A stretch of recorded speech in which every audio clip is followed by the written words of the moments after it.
স্পষ্ট লক্ষ্য করিতেছি যে বাংলাদেশে যত রাজনৈতিক দল ক্ষমতায় আছে, বিএনপি, জামাত এবং আওয়ামী লীগ, এরা সবাই সংখ্যালঘু নির্যাতনে এক এবং অভিন্ন। কারণ এরা মুখে একটা কথা বলতেছে, শুধু আমাদের সেই মূলে ঝুলিয়ে রাখতেছে। ঠিক আছে, আমরা আওয়ামী লীগ সরকারের সময় দেখছিলাম যে পাশে আমাদের বংশালে হরিজনদের কিভাবে উচ্ছেদ করা হয়েছে, এটা তাপসের নির্দেশে হয়েছিল। আর আমরা 5ই আগস্টের পরে দেখলাম যে সেই নির্যাতন নিপীড়নের মাত্রা সেই 71-এর বর্বরতা হার মানিয়েছে।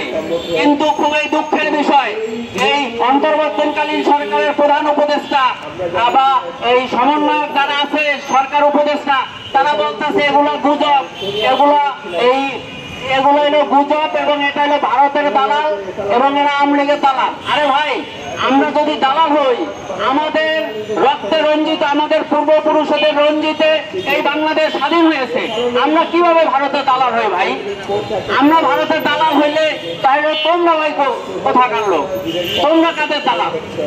আর উপদেষ্টা, মাননীয় প্রধান উপদেষ্টার দৃষ্টি আকর্ষণ করে বলতেছি যে আপনি বাংলাদেশে যে দুষ্কৃতিকারীরা সংখ্যালঘুদের উপরে আজকে দক্ষিণ উত্তরবঙ্গে আগুন জ্বলছে, প্রত্যেক দিন আগুন জ্বলছে, বাড়ি ঘরে আগুন জ্বলছে, প্রত্যেক জায়গায় 2 কোটি বাংলাদেশের হিন্দুরা আজকে খুব আতঙ্কে এবং পাহারারত জীবনযাপন করতেছে। প্রত্যেক রাত্রে তাদের পাহারা দেওয়া লাগতেছে। আর আপনারা বলতেছেন, আরেকটা কথা বলতেছে, সব রাজনৈতিক নেতারা বা অন্তর্বর্তীকালীন সরকারের জন্য এগুলো গুজব। আরে ভাই, গুজব হইলে 15 তারিখে প্রথম আলোতে নিউজ হইল 5ই আগস্ট থেকে 20 আগস্ট পর্যন্ত 1068টা সাম্প্রদায়িক হামলা হয়েছে। সেখানে 69টা হামলা হয়েছে ধর্মীয় হিন্দু সম্প্রদায়ের ধর্মীয় উপাসনালয়ে। আরে ভাই, সবই যদি রাজনৈতিক হামলা হয়, তাহলে আমাদের মন্দির কি রাজনীতি করছে? আপনাদের কাছে আজকের এই সাংবাদিক এদের কাছে আমি প্রশ্ন রেখে মাননীয় প্রধান উপদেষ্টার দৃষ্টি আকর্ষণ করছি, এগুলো যদি সবই রাজনৈতিক হামলা হয়, তাহলে আমাদের মন্দির কি রাজনীতি করছে? তাই আমি বলবো, এবং 6 জন লোক খুন হয়েছে হিন্দুরা এই 5ই আগস্টের পর থেকে এ পর্যন্ত। তাই আমি অন্তর্বর্তীকালীন সরকারের প্রধান উপদেষ্টাকে বলবো, আপনি একজন সম্মানিত ব্যক্তি, ঠিক আছে, আপনি অনতি বিলম্বে বাংলাদেশের সংবিধানের যেই জিনিসটা আছে, তার একটা ভারসাম্য আছে, গণতন্ত্র, সমাজতন্ত্র, ধর্মনিরপেক্ষতা, জাতীয়তাবাদ, এগুলো সমুন্নত রেখে বাংলাদেশের সবাই সমানভাবে যাতে তার অধিকার নিয়ে বসবাস করতে পারে, এটা আপনি দেখভাল করবেন।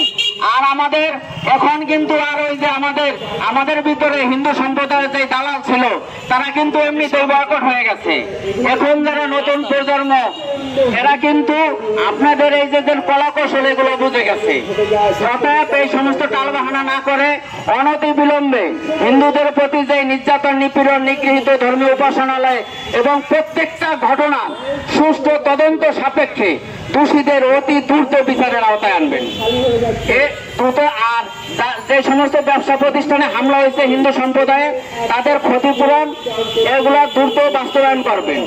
আর অনতি বিলম্বে আপনি যে কথা দিয়েছিলেন 8 দফা, এটা শুধু সংখ্যালঘু অধিকার আন্দোলনের আত্মদাহ নয়, এটা আমাদের 2 কোটি হিন্দুদের প্রাণের দাবি, মুক্তির দাবি। অর্থাৎ যদি আপনি এই দুর্গাপূজার আগে এই দাবি বাস্তবায়ন না করেন বা দৃশ্যমান না কোনো কথা বলেন, তাহলে পূজার পরে দুর্বার থেকে দুর্বার আন্দোলন হবে এবং ঢাকা শহর ব্লকেট করা হবে। আমি আপনাদের সবাইকে দৃষ্টি আকর্ষণ করছি, আপনারা আর ঘরে বসে থাকবেন না, প্রত্যেকটা ঘটনার বিচার হবে এবং আপনারা রাজপথে ঐক্যবদ্ধভাবে এবং ঢাকা সহ প্রত্যেকটা জেলা উপজেলায় আপনারা সবাই সংঘবদ্ধ হয়ে এবং সবাই সংখ্যালঘু অধিকার আন্দোলনের পতাকা তলে আসুন, তাহলে আমাদের মুক্তি হবে সম্ভাবী। ঠিক আছে, সবাইকে ধন্যবাদ।